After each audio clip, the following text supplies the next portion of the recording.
Je suis Hélène Meunier, je suis coordonnatrice du CRIF-PEQ. Il me fait plaisir aujourd'hui de vous présenter notre conférencier, M. Anastasis Kozanitis, qui est professeur au département de didactique à l'UQAM. Il s'intéresse à la pédagogie universitaire, aux innovations pédagogiques en contexte postsecondaire, ainsi qu'aux réformes de programmes fondés sur les compétences. Ses travaux de recherche actuels se penchent sur l'engagement cognitif, notamment en contexte de développement d'habiletés cognitives d'ordre supérieur. Il agit également comme consultant en pédagogie universitaire auprès des administrations et des enseignants d'universités situés en Amérique latine.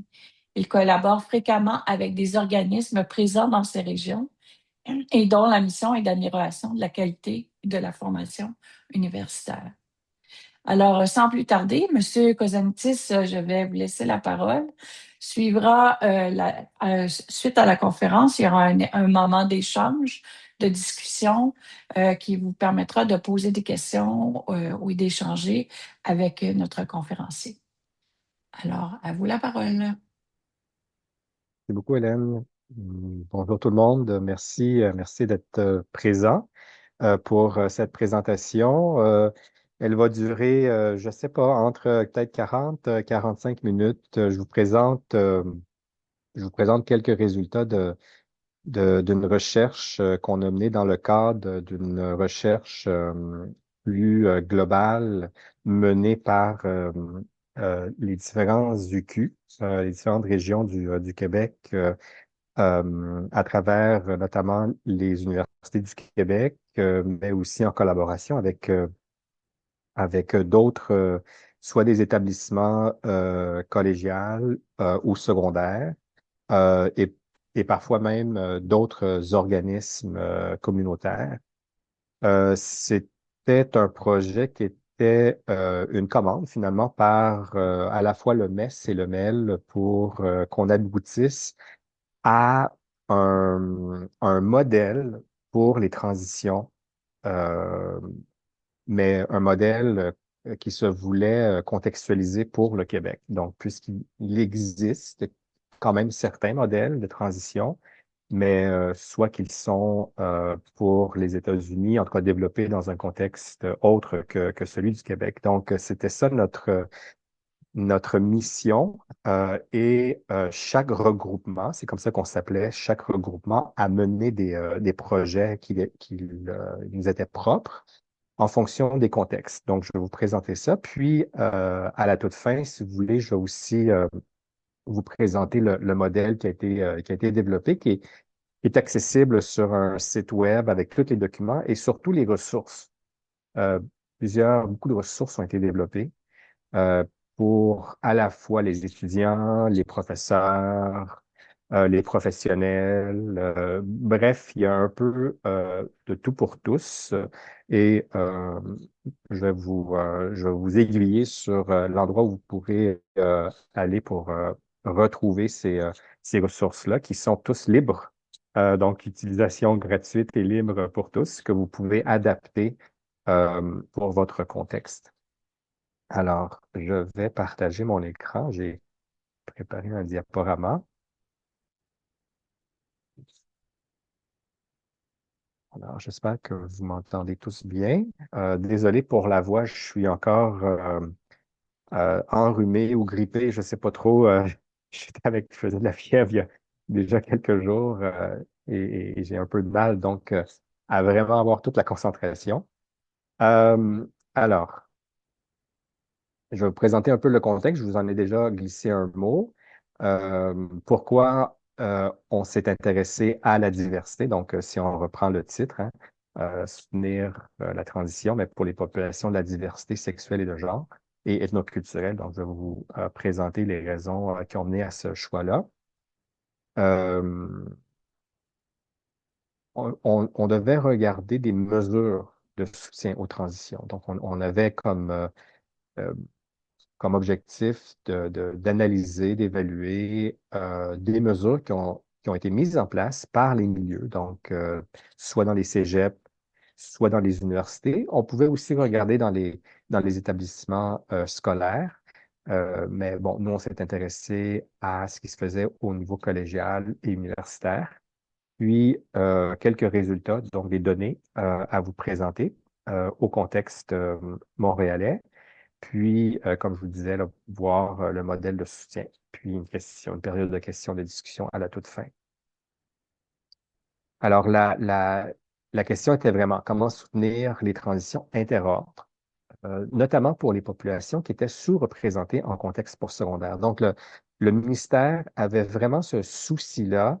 Il voulait qu'on regarde, qu'on s'intéresse aux populations qui étaient sous-représentées dans les milieux postsecondaires, collégial et universitaires au Québec.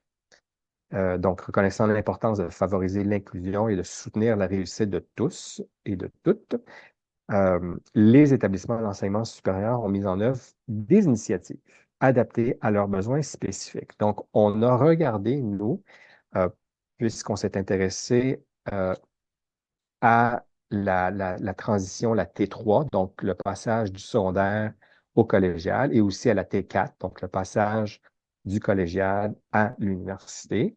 Et on s'est intéressé aux étudiants de première année, première session, idéalement. Donc, si on pouvait avoir dans notre échantillon des étudiants qui vraiment faisaient la transition. Donc, pas nécessairement des étudiants qui commençaient le cégep, mais qui provenaient de l'étranger, par exemple, ou la même chose pour l'université, mais on voulait vraiment avoir ceux qui avaient vécu cette transition secondaire, collégial, collégial, universitaire. Et donc, on s'insérait dans le projet plus global de transition réussie vers les études supérieures. Et il y avait 6 regroupements au départ. Il y a un des regroupements qui a arrêté vraiment en première année, mais bref, les 5 autres, dont la région de Montréal. Et là, vous pouvez voir pour chacune de ces régions-là, de ces regroupements-là, euh, ce sur quoi ils se sont intéressés. Donc, la Mauricie, c'était valoriser les différentes trajectoires et optimiser les mesures de soutien aux transitions interordres. Au Saguenay-Lac-Saint-Jean, c'était démocratiser le recours aux mesures de soutien aux transitions interordres. Le Bas-Saint-Laurent, identifier, évaluer, bonifier les mesures favorisant le développement de la compétence numérique. Donc ici, c'était assez spécifique. Mise en place pour des transitions interordres réussies. L'Outaouais, eux, c'était le développement des compétences intellectuelles transversales tout au long du parcours scolaire. Et la région de Montréal, comprendre comment certaines mesures soutiennent les étudiants de la diversité sexuelle de genre et ethnoculturelle.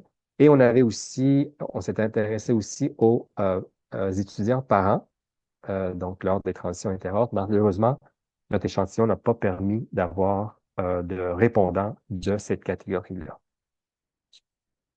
On avait comme partenaire donc le RCM, les 12 cégeps de la région de Montréal.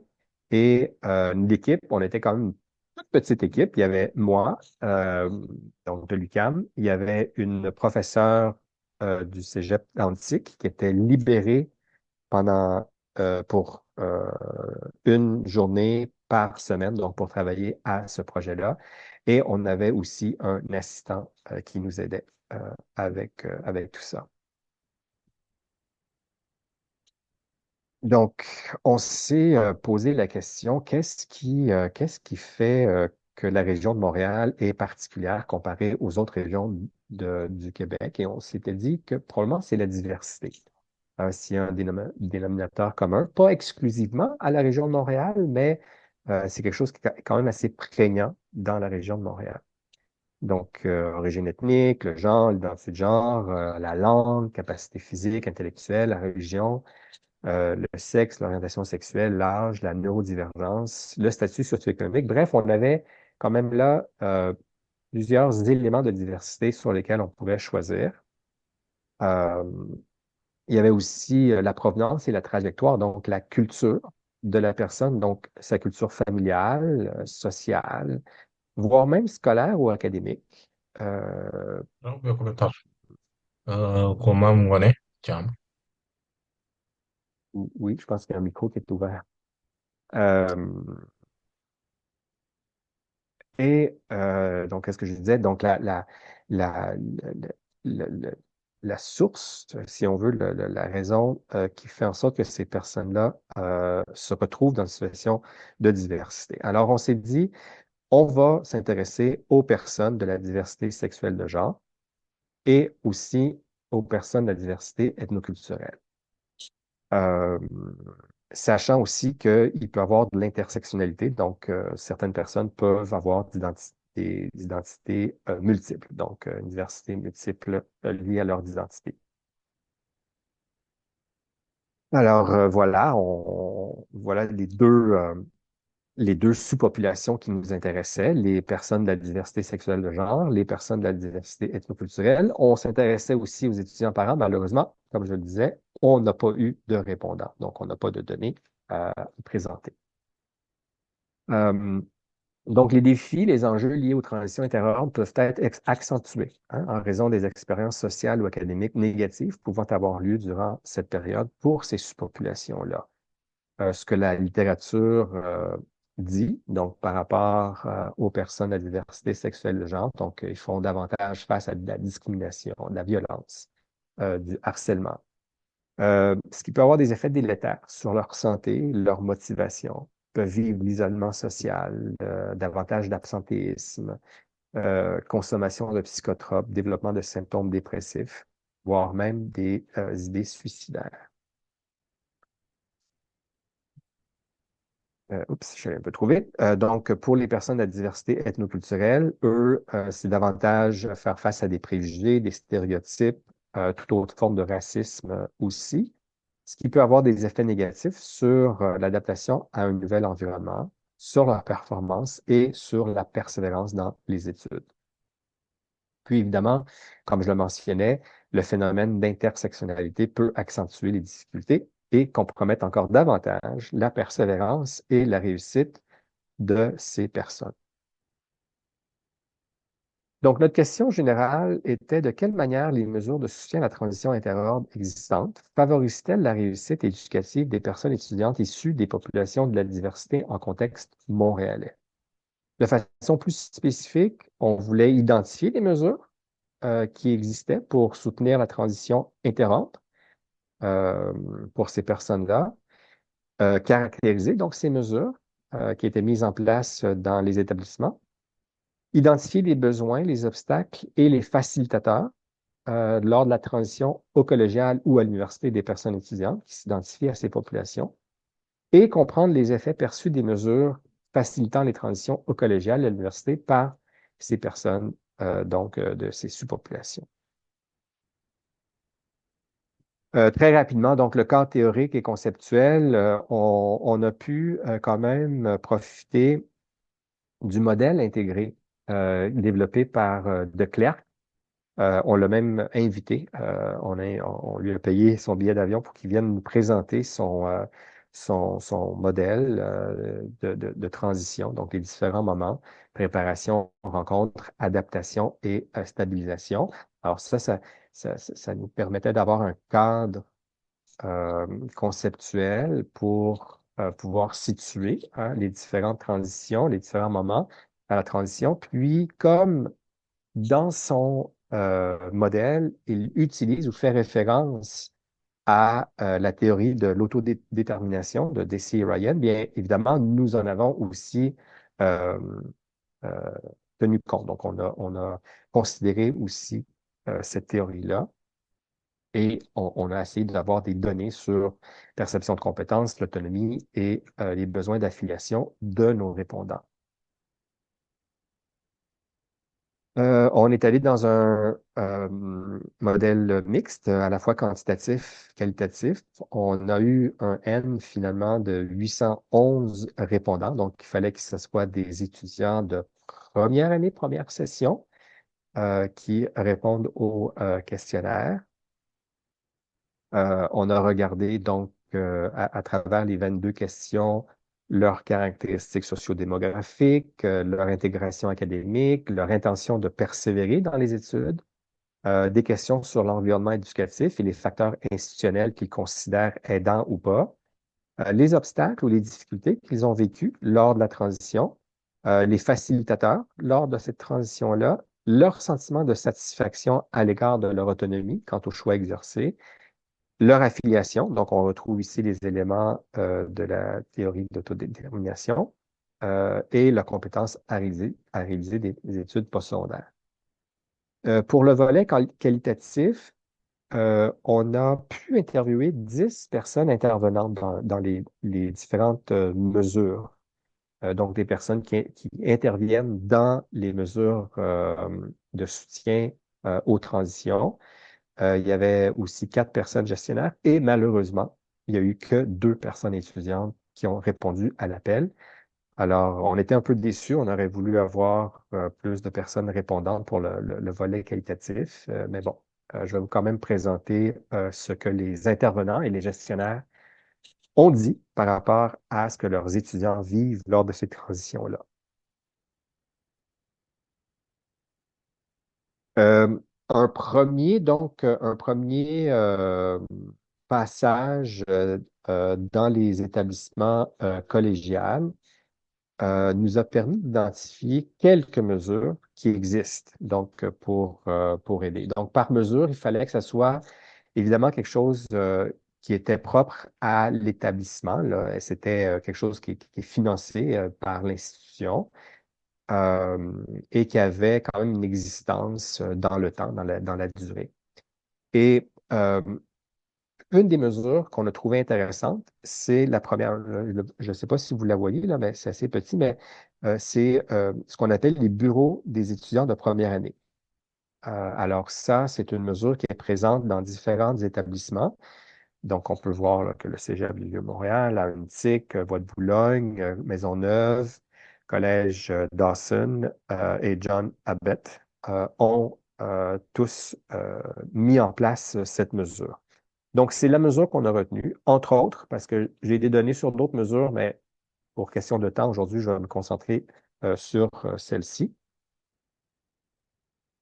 Alors, voici les résultats. Donc, quand on regarde la distribution, dans quel programme d'études nos répondants se retrouvent, alors il y a 420 personnes qui sont au pré-universitaire, donc au cégep, 224 qui sont dans une technique. On a 116 répondants qui sont au niveau du bac, 33 dans le tremplin DEC, 11 dans un certificat et 3 dans un AEC. Donc, la majorité sont au pré-universitaire. On a quand même 330 répondants qui se considèrent faire partie de la minorité visible.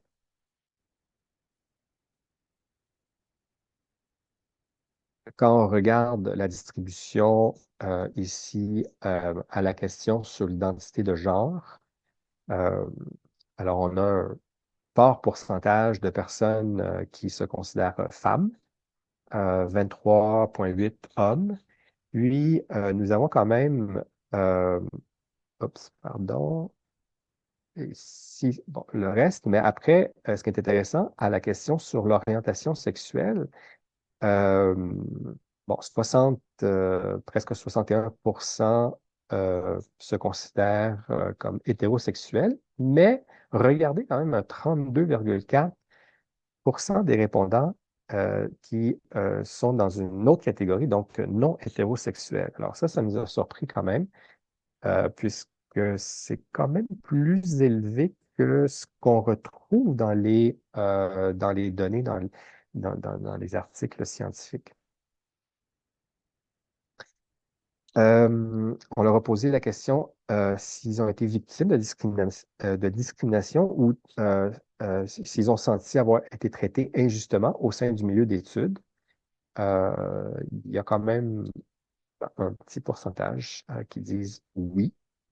Euh, et là, quand on regarde les fréquences à une occasion, euh, 14 personnes, 9 personnes à quelques occasions et 2 personnes quand même à chaque semaine. Alors, c'est un peu triste de voir cela. Les raisons évoquées sont très souvent donc liées à des éléments inhérents au vecteur de diversité. Alors ici, on peut voir que Euh, 16 personnes évoquent leur identité de genre, leur orientation sexuelle. 9 personnes l'apparence physique, 7 personnes leur religion, 4 personnes la douance, handicap, appartenance ethnoculturelle, couleur de peau et autres raisons. Les défis maintenant, lorsqu'on leur a posé la question sur les défis en lien avec les activités, on peut voir que quand même un fort pourcentage indique avoir de la difficulté à gérer son temps, à gérer son stress, à se concentrer, à étudier, planifier les tâches. Et donc, on voit aussi là, le reste des réponses qui ont une fréquence ou un pourcentage quand même non négligeable. À la question, au cours des 14 des derniers jours, à quelle fréquence avez-vous été dérangé par les difficultés suivantes? Donc ici, on peut voir sentiment de nervosité, anxiété, tension, quand même, 182 presque tous les jours, hein, 182 répondants, 120 répondants, plus de la moitié des jours, euh, ce qui est quand même considérable. Incapable de s'arrêter de s'inquiéter ou de contrôler ses inquiétudes, inquiétude excessive à propos de tout et de rien, difficulté à se détendre. Et puis, bon, dans une moindre mesure, agitation telle qu'il est difficile de rester tranquille, devenir facilement contrarié ou irritable, et peur que quelque chose d'épouvantable puisse arriver. Donc, dans l'ensemble, la majorité des résultats obtenus auprès des répondants, c'est ça qui est intéressant, de l'échantillon, sont similaires. Donc, même qu'ils soient identifiés aux populations ciblées, aux sous-populations ciblées ou non, donc qu'ils soient la population générale, bien, la majorité des résultats sont identiques, sont similaires. Cela dit, on a quand même pu constater quelques rares différences intra-sous-groupes. Euh, alors, si je vous montre ici les ANOVA qui ont été réalisés, alors on peut voir ce qui est sorti comme significatif. Alors, pour les personnes de la diversité sexuelle, la difficulté à gérer le stress, la difficulté à gérer l'impulsivité et les inquiétudes excessives de tout et de rien, ces trois éléments qui ressortent euh, comme étant euh, significativement, statistiquement significatifs. Donc, que ces sous-populations-là vivent ces réalités-là de façon plus importante. Lorsqu'on croise donc maintenant identité de genre et minorité visible, là aussi, il y a trois euh, éléments qui sont ressortis.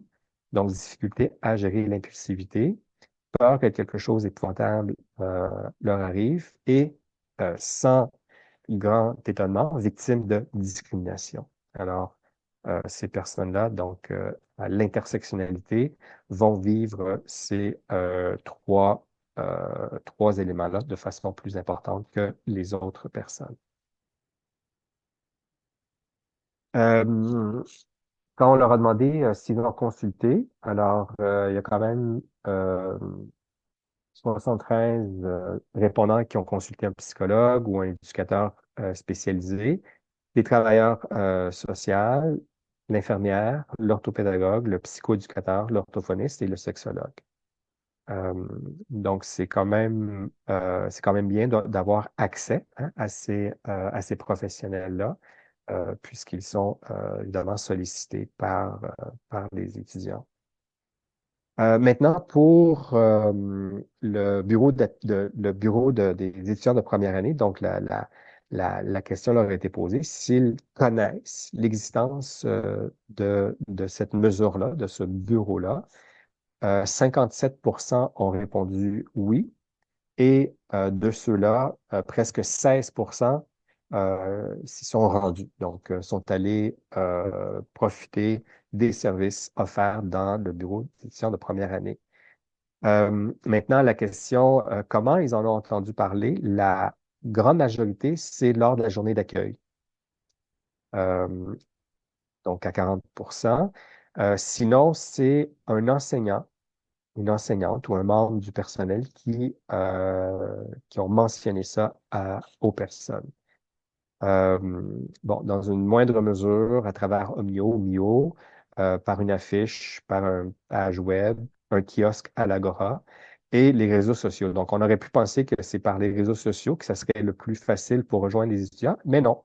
Donc, c'est vraiment la journée d'accueil qui est le meilleur outil, en tout cas le meilleur moyen pour les rejoindre, et sinon à travers les enseignants. Donc, c'est important que les enseignants connaissent les mesures pour pouvoir en parler aux étudiants.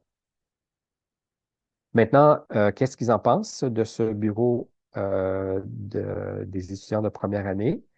De façon générale, les perceptions sont très positives. Donc, on peut voir là, ici très utile, grandement utile, très utile, 70% pour faciliter les premières semaines.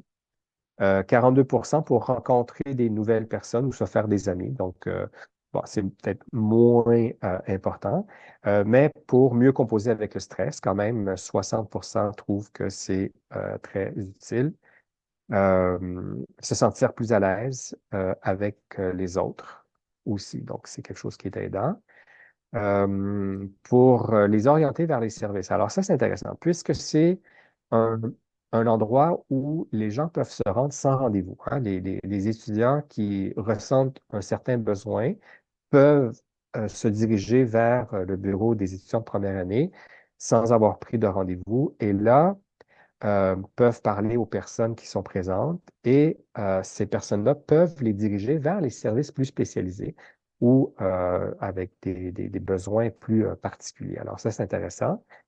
Favoriser les liens amicaux et permet de se sentir moins seul. Donc, on voit quand même que c'est largement perçu comme utile comme mesure. Maintenant, quelques données plutôt qui proviennent des entrevues, des entretiens avec les intervenants. Euh, alors, ce qui ressort, c'est que euh, eux constatent que les étudiants vivent de l'isolement, un sentiment de solitude.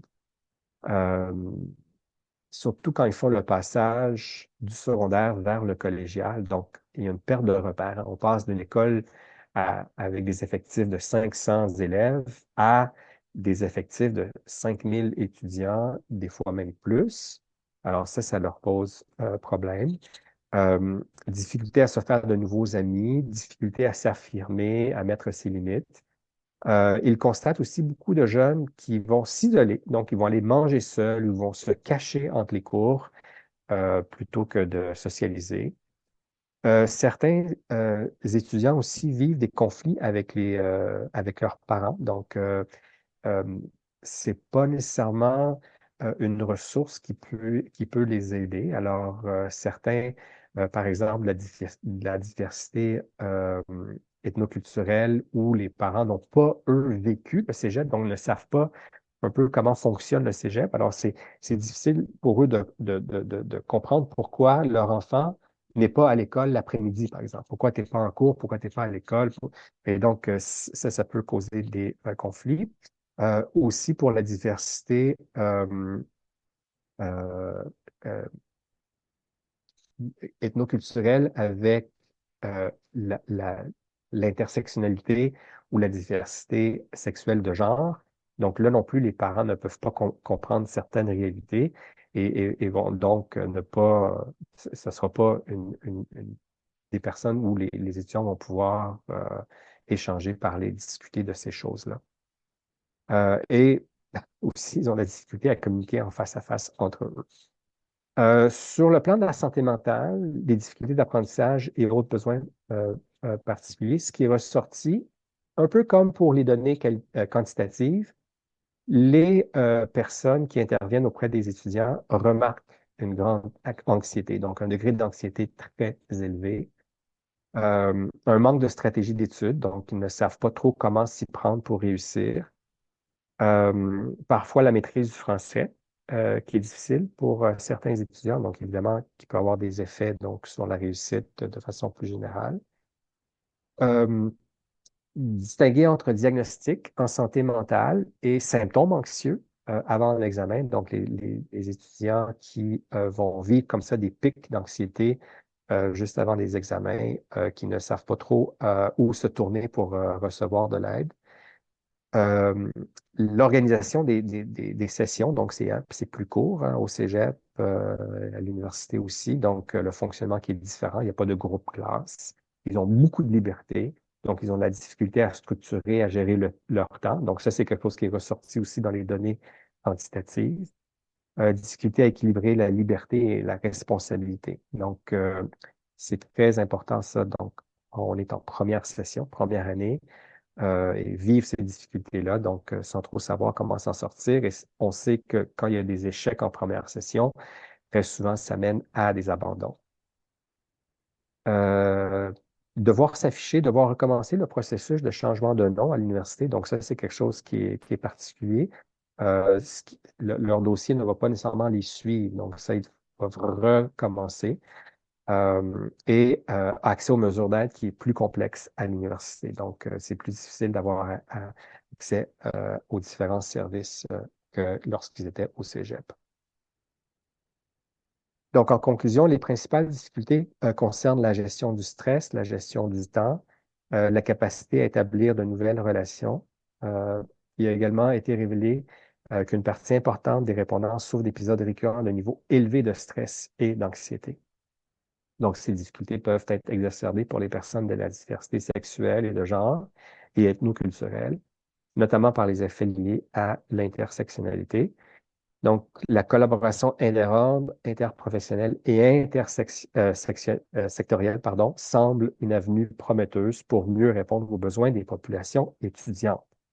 Et c'est là où, si vous permettez, je peux vous présenter donc le modèle et je vais finir là-dessus avec les différentes ressources qui ont été développées. Donc, ici, on peut voir le modèle de soutien aux transitions interordres réussi. Et c'est vraiment quelque chose qui a été mis en exergue, hein, l'environnement de soutien collaboratif. Donc, les collaborations interordres, interprofessionnelles et intersectorielles. Donc, euh, à la fois, ça touche aux représentants du ministère, aux gestionnaires, aux enseignants, aux professionnels et aux techniciens dans les établissements et aussi le réseau. Donc, évidemment, le réseau des étudiants. Et au centre de tout ça, ben, c'est la personne étudiante avec ses caractéristiques personnelles, les caractéristiques institutionnelles, socio-économiques et culturelles et académiques et éducatives, évidemment. Et donc, ici, euh, la façon qu'on comprend donc le modèle, c'est qu'il y a une période d'adaptation. Alors, l'étudiant nous arrive d'un contexte précédent, donc ça peut être du secondaire, et il arrive donc au collégial, et il y a une certaine période d'adaptation.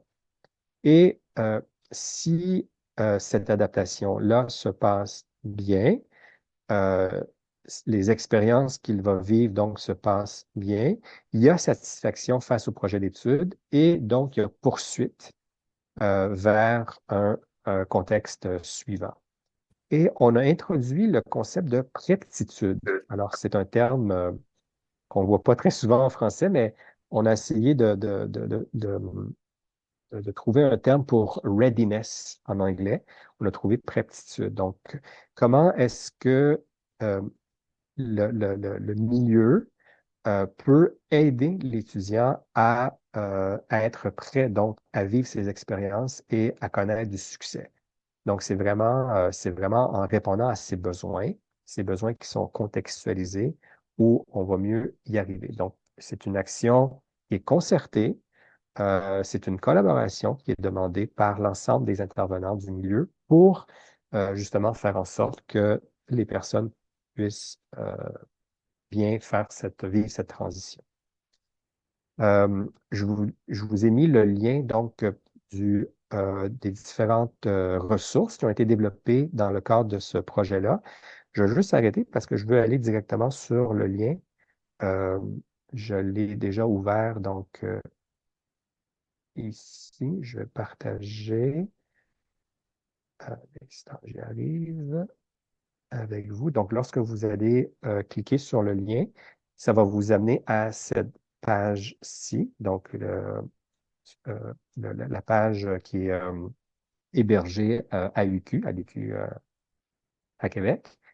Donc, on a le modèle, les trois volets. Donc, le volet théorique, empirique, si vous voulez lire, il y a le rapport qui est là, le volet opérationnel, puis le volet matérialisé. C'est ça qui est intéressant, c'est les différentes ressources qui ont été développées. Donc, si vous cliquez, vous allez tomber sur cette page-ci, toutes les ressources. Et donc, en cliquant sur toutes les ressources, vous avez un petit moteur de recherche que vous pouvez utiliser, mais sinon, vous les avez, ils sont toutes là. Il y a 13 pages comme ça de ressources.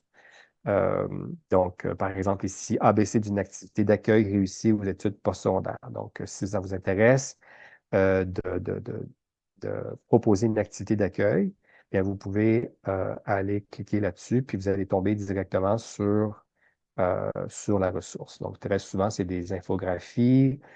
Euh, Là, ici, OK, c'est ça. Ça a pris un peu de temps, mais ça a loadé. Donc, vous pouvez avoir la ressource qui est là. Et donc, vous pouvez faire ça avec toutes les ressources qui sont à votre disposition. Encore une fois, libre de droit, que vous pouvez modifier, adapter, ajuster à vos besoins. Il y a des questionnaires pour les étudiants qui voudraient voir comment ils se positionnent par rapport à leur préaptitude, par exemple, par rapport à leur confiance en soi, par rapport à plein d'éléments comme ça qui peuvent avoir une influence sur leur réussite. Il y a le groupe qui a travaillé sur les compétences transversales, qui a été, il y a un document qui porte là-dessus. Bref, vous avez un tas de ressources qui ont été développées pour soutenir les transitions intéressantes qui sont là. Alors, voilà, je pense que je vais m'arrêter ici, puis s'il y a des questions, mais ça va me faire plaisir d'y répondre. Merci, Anastasis. Alors, j'inviterai les personnes à soit noter votre question dans le clavardage ou à lever votre main tout simplement en utilisant l'icône dans la barre de tâches de Zoom et nous pourrons vous donner la parole pour discuter, échanger ou poser vos questions avec notre conférencier. Donc, je vous invite à utiliser la main levée dans les outils de Zoom ou utiliser le clavardage pour poser vos questions. À vous la parole.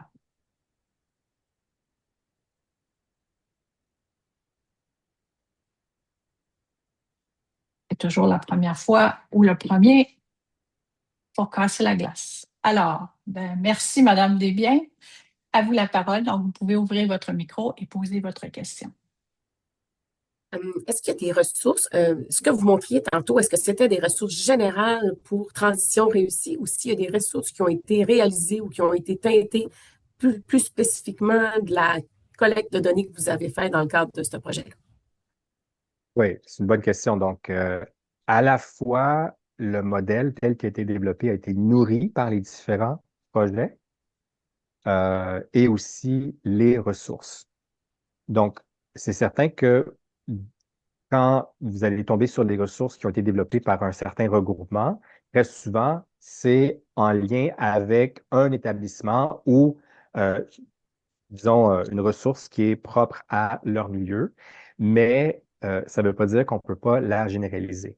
Donc, c'est ça qui est intéressant. Ce sont des ressources et c'est pour ça qu'on les a mis en circulation libre. Donc, vous pouvez mettre votre logo de votre cégep ou de votre établissement, de votre université et l'utiliser comme outil auprès de vos étudiants, auprès de peu importe les agents qui œuvrent auprès des étudiants. Donc, c'est vraiment comme ça que ça a été pensé. Et c'est comme ça qu'on veut que ça soit utilisé. Donc, mais oui, il y a il y a un fonds, disons, qui provient des données de la recherche euh, qui ont permis de développer ces outils-là. Je donnerai la parole à Madame Saint-Denis. D'ailleurs, je voulais juste mentionner que vous avez aussi accès aux rapports qui ont été produits par les différents regroupements. Donc, vous pouvez retrouver ce que je vous ai présenté, moi, pour le regroupement montréalais, mais vous pouvez retrouver aussi tous les autres rapports individuels qui ont été développés par les autres régions aussi, avec les données et avec les différentes questions qui ont été posées aux répondants. Merci. Moi, en fait, la question que je me posais, là, la recherche a été menée davantage auprès d'une clientèle adulte, postsecondaire, ainsi de suite. Est-ce que vous voyez une pertinence aussi pour la transition entre le primaire, secondaire, où on a des élèves qui se retrouvent quand même d'une petite école à un environnement qui est quand même très grand, puis je voyais quand même des liens entre diversité. Oui, Je me retrouve oui, dans un milieu où c'est plus du tout la même structure. oui. Ouais, là, je ne veux pas parler à travers mon chapeau parce que c'est quand même loin de mon expertise, hein, le primaire, le secondaire. Alors, je ne veux pas raconter de sottises ou n'importe quoi qui ne fait pas de sens, mais effectivement, ça serait intéressant de s'y intéresser. Euh, moi, moi, j'ai levé la main quand on nous a présenté ce projet-là parce que, évidemment, moi, c'est plus le postsecondaire qui m'intéressait, qui m'intéresse toujours. Donc, mon expertise, comme il se situe à ce niveau-là, je serais bien mal placé pour parler de ce qui se passe et comment ça se passe au primaire, au secondaire. Mais je pense qu'on est de plus en plus conscient de l'importance de considérer les transitions et de voir comment ces réalités-là, même j'ai des collègues qui sont au préscolaire, hein, puis là, ils me disent, même le préscolaire, entre le préscolaire et la première année, comment on devrait mieux avoir un maillage qui est encore mieux réfléchi pour s'assurer de la réussite de ces personnes-là, toutes petites, mais qui vivent des choses aussi. Alors, oui, je pense que c'est très pertinent comme question. C'est pas moi qui vais y répondre, mais j'espère que des gens vont pouvoir effectivement s'y pencher. Merci pour votre question, Madame Saint-Denis. Est-ce que d'autres personnes voudraient poser une question, amener un sujet de discussion? Oui, Madame Desbiens, je vous redonne la parole, hein. Parce que j'ai trouvé votre présentation intéressante quand vous mentionniez qu'il y avait comme une particularité quand même sur le plan de la gestion du stress puis des problématiques. Parce que transition réussie, c'est une grosse chose, hein. Il y a beaucoup, beaucoup de matériel et il y a beaucoup de stock. Si on voulait l'utiliser, par exemple, pour adresser des enjeux que vous avez fait ressortir, qu'est-ce que vous nous conseilleriez d'aller voir en premier qui pourrait répondre à cette intention-là, je veux dire, qui pourrait faire des liens entre ce que vous venez de présenter sur les personnes de diversité de genre et diversité culturelle? Oui.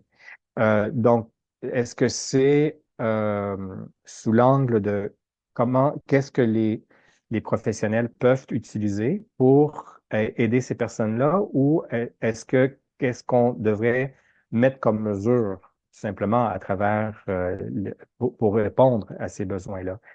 Parce que si c'est utiliser les ressources qui ont été développées par les professionnels, ben, je pense que le mieux, ça serait de pouvoir identifier effectivement ces outils-là qui ont été développés. Mais si c'est une question plus générale de qu'est-ce qu'on pourrait faire pour prendre les devants, hein, si on veut être proactif par rapport à ces besoins-là, fait que de quel angle voulez-vous, préférez-vous la réponse? Ça pourrait s'appliquer aux deux, dans le sens Oui, que je sais qu'il y a vraiment, ça foisonne, là. Il y a vraiment beaucoup, beaucoup, oui, beaucoup de stock.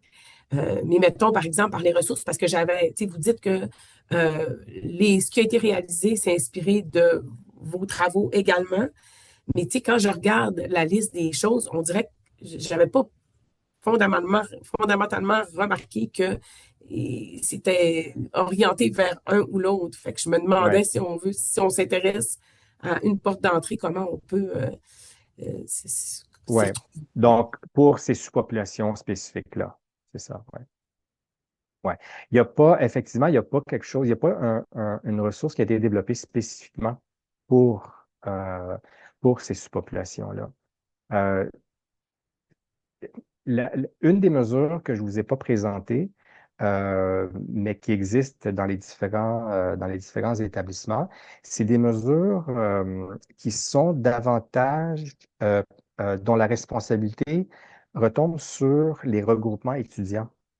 Donc, il y a très souvent des regroupements étudiants qui, on va leur allouer, par exemple, un local spécifique où là, il va y avoir des rencontres. Et là, les personnes pourraient effectivement aller parler avec des gens qui vivent des situations similaires aux leurs. Puis évidemment, à travers ces regroupements-là, euh, ils peuvent connaître les différentes mesures, les différents services qui sont offerts, comment s'y prendre, mais aussi euh, avoir un lieu où ils peuvent échanger.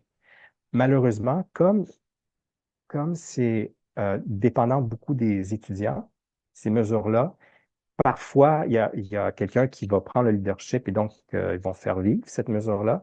Parfois, ça tombe. Alors, c'est ça qui est difficile à entretenir.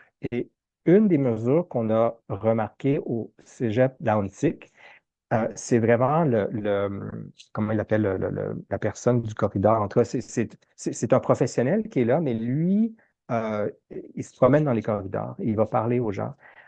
Et une des choses qu'il me disait, cette personne-là, c'est lui, il va identifier des étudiants et il va leur demander s'ils ne voudraient pas s'impliquer dans ces regroupements-là.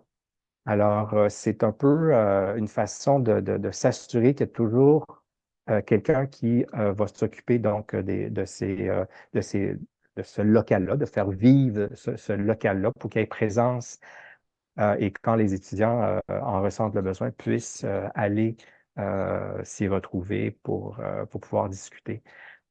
Autre chose aussi, c'est euh, de pouvoir euh, faire vivre aux étudiants une journée au collégial quand ils sont au secondaire. Donc, ils les invitent à venir passer une journée et là, ils vont faire le tour de ces mesures-là.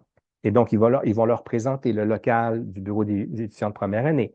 Ils vont leur présenter le local pour les étudiants de la diversité sexuelle de genre. Ils vont leur présenter donc les différentes ressources qui sont disponibles dans les établissements. Et donc, quand les étudiants arrivent l'année suivante, et là, donc, c'est plus facile pour eux de se retrouver, de se diriger vers ces ressources, ces mesures-là. Donc, c'est un peu comme ça que fonctionnent les établissements.